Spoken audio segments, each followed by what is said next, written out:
আরে বস, এবারে কোচবিহার রাসমেলা নাকি সেই হচ্ছে।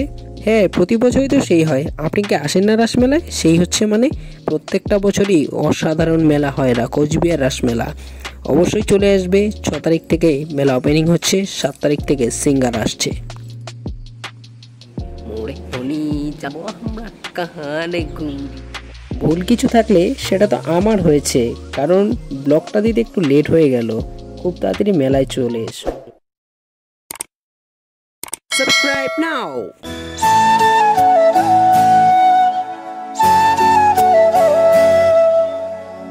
Hello everyone, welcome to my new একটি ব্লগ।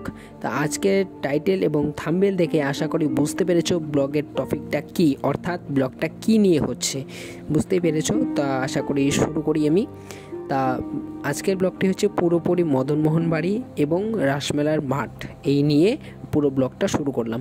সো সকলকে বলি, সকলে ছোটরা যারা যারা আছো তারা সকলের কাছে শতকোটি ভালোবাসা রইল এবং বড়দের সবার চরণে কোটি কোটি প্রণাম রইল।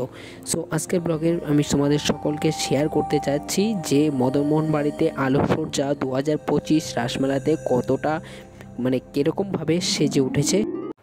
আর শুধু মদনমোহন বাড়ি নয়, এর সাথে রয়েছে রাসমেলার মাঠে দোকানপাটগুলো এবং নাগরদোলনা কতটা ভাবে সেটিং করা হয়েছে এবং দোকানপাট কতগুলো সেরকম বসেছে, সব কিছুই তোমাদের সাথে আজকে শেয়ার করব। তো বাট স্টেডিয়ামটা করা হয়নি, নেক্সট ব্লগে দিয়ে দেবো। তো আমার ব্লগটা ছাড়তে একটু লেট হয়ে গেল, বাট তোমাদের কাছে ক্ষমা চেয়ে নিচ্ছি। যাই হোক, আর এইদিকে থিমগুলো যে তোমরা দেখতে পাচ্ছ এগুলো পুরো কমপ্লিট হয়ে গেছে, বাট এখনও পুরোপুরি লাইটিংটা হয়নি। প্রতিটা বছর মদনমোহন বাড়িতে কতটা সুন্দর করে আলোকসজ্জা ফুটে ওঠে, তো এবছরও উঠবে। সেটা এখনও পুরোপুরি লাইটিং কমপ্লিটলি কাজ হয়নি, বাট এখনও রাসটা পুরোপুরি সাজানো হয়নি। আজ রাত 10টার সময়, 10টা থেকে 11টার মধ্যে রাস ঘোরাবে, রাসমেলা ওপেনিং হবে। অর্থাৎ প্রথমত রাস ঘোরাবেন তিনি হলো আমাদের কোচবিহারের ডিএম, এরপরে রবি ঘোষ বাবু আছেন, তারপরে তার সঙ্গে পুলিশ প্রশাসন আছেন। সবাই রাস ঘোরানোর পরে পাবলিকের জন্য আর কি দিয়ে দেবে। সো প্রতি বছর আমাদের মেলাতে অনেকটা আনন্দ ফুর্তি হয়, অনেক মজা হয়। তো প্রতি বছরের মতো এবছরও যেন হয় সেটাই আশা করি। সকলের কাছে এই কামনা রইল। সকলে ভালোভাবে রাসমেলাতে আসবেন এবং ভালোভাবে যাবেন, ভগবানের কাছে এই কামনা করি।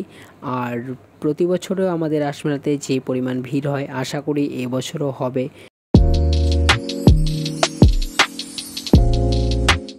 তবে একটা সমস্যা দেখা দিয়েছিল, কারণ সেই সমস্যাটা অনেক বড় সমস্যাই বলতে পারো। কারণ মেলার কিছুদিন আগে একটা খুব ভারী বৃষ্টি হয়েছিল কোচবিহারে, তো সেক্ষেত্রে মেলার মাঠে প্রচুর জল জমে গিয়েছিল। বাট এখন মেলার মাঠে ভরট দেওয়া হচ্ছে জায়গাগুলো যেগুলো কি জল হয়েছিল। তো আশা করি 2 থেকে 3 দিনের মধ্যে সবগুলো জায়গা ঠিক হয়ে যাবে এবং মেলাটাও পুরোপুরি শুরু হবে, ভালোভাবে মেলাটা হতে পারবে।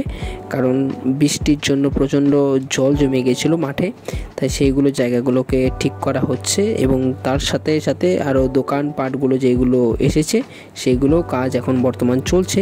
প্রায় 1 সপ্তাহ খানেকের মধ্যে মেলাটা পুরোপুরি শুরু হয়ে যাবে। সো তোমরা খুব তাড়াতাড়ি চলে এসো, আর আমি নেক্সট ব্লগে বলে দেবো যে মেলায় কি সার্কাস এসেছে। আর এদিকেই তো দেখতে পাচ্ছ পুতুনা রাক্ষস এখনও রং করা হয়নি, কাজ কিছুটা বাকি রয়েছে। আমি তোমাদেরকে মদনমোহন বাড়ির পুরোপুরি ভিউটা একবার দেখিয়ে দেব যে মদনমোহন বাড়ির আলোকসজ্জাটা এইদিকে লাইটগুলো কিছুক্ষণ আগে বন্ধ ছিল, বাট এখন সবগুলো লাইট জ্বালিয়ে দিয়েছে, বাট উপরে আরও লাইটের কাজ চলছে। বাট এখনও পারগুলো লাগায়নি, পারগুলো জ্বালালে আরও অনেক সুন্দর লাগবে।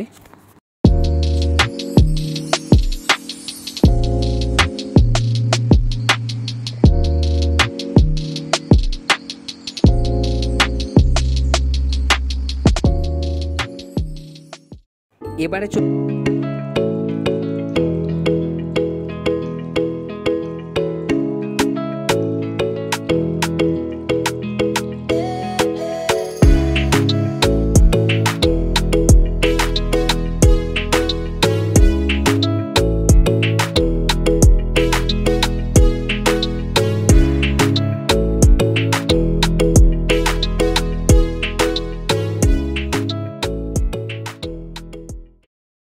এই হলো দেশবন্ধু মার্কেটের গেট। এই দিক থেকে সরাসরি মেলার একদম পেছনের যে দিকটা আছে, মানে অর্থাৎ নাগরদোলনার যে মাঠটা, এই দিক থেকে একদম সোজা চলে আসতে পারবে। আর এবং কিছু কিছু দোকানে এখন মাত্র মানে মাল সাজানোটা শুরু করলো, তবে এবং কিছু কিছু দোকান এখনও পুরো কোনো কমপ্লিট বলতে কিচ্ছু হয়নি, অনেক কাজ বাকি রয়েছে এই দিকটাতে। সো আমি তোমাদেরকে দেখাতে পারলাম না, তোমাদের কাছে দুঃখিত। যেটা স্টেডিয়ামটা, তো সেটা নেক্সট ব্লগে আমি তোমাদের দেখিয়ে দেবো। স্টেডিয়ামে এবার নতুন নতুন কী এসেছে, মানে একটা ভালো কিছু এসেছে, সেটা তোমাদের নেক্সট ব্লগে আমি দিয়ে দেবো। কাজ অনেকটা বাকি রয়েছে, এখনও হয়নি, বাট আরও মোটামুটি 2 থেকে 3 দিন সময় আরও প্রায়। মাঠে এই যে গেট প্রবেশ করার, আর এই মাঠে প্রবেশ করার গেট হচ্ছে এই যে এখান থেকে, এই যে সামন দিকে এইটা হচ্ছে গেট। তারপর তোমরা দেখতে পারলে এখন আমি আছি রাসমেলার সেই মাঠটা, যে মাঠটা প্রতিটা বছর নিচে ম্যাট লাগানো থাকে, অর্থাৎ এই জায়গার দামটা অনেকটা বেশি নেয়। আর এখানে বিশেষ করে কাপড়ের দোকান এবং সিটি গোল্ডের কিছু দোকান, অর্থাৎ লেদারের জ্যাকেট, যে এইসবের দোকানগুলো এই জায়গাটায় থাকে, এবং ড্রাই ফ্রুটসের খাবার যেগুলো হয় সেই দোকানটাও এই মাঠটাতেই থাকে, এবং এই জায়গাটা একদম পুরো ব্যারিকেড করা থাকে। তো এই জায়গাটা আমার মনে হয় যে প্রতিটা জায়গার থেকে এই জায়গাটার দামটা হতে পারে একটু বেশি হতে পারে, যত সম্ভব আমার মনে হয়, আমি সঠিক জানি না যত সম্ভব।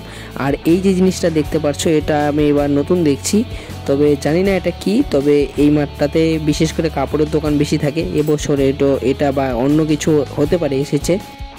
বাট এই দিকটাতেও কিন্তু অনেকটা কাজ এখনও বাকি রয়েছে, কারণ এই দিকে আরও মোটামুটি 4 থেকে 5 দিন সময় লেগে যাবে পুরোপুরি কমপ্লিট হতে। বাট আজকে তো 4 তারিখ, ওই 10 তারিখের মধ্যে মেলাটা পুরোপুরি জমে যাবে। তোমরা 10 তারিখের মধ্যেই চলে এসো সবাই। ধন্যবাদ।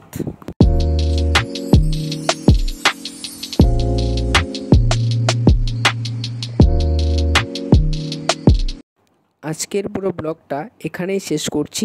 নেক্সট ব্লগের জন্য সকলের আমন্ত্রণ রইল, এবং নেক্সট ব্লগে থাকছে স্টেডিয়াম এরিয়াল ভিউ এবং সার্কাস। চলো, গুড বাই, দেখা হচ্ছে নেক্সট ব্লগে।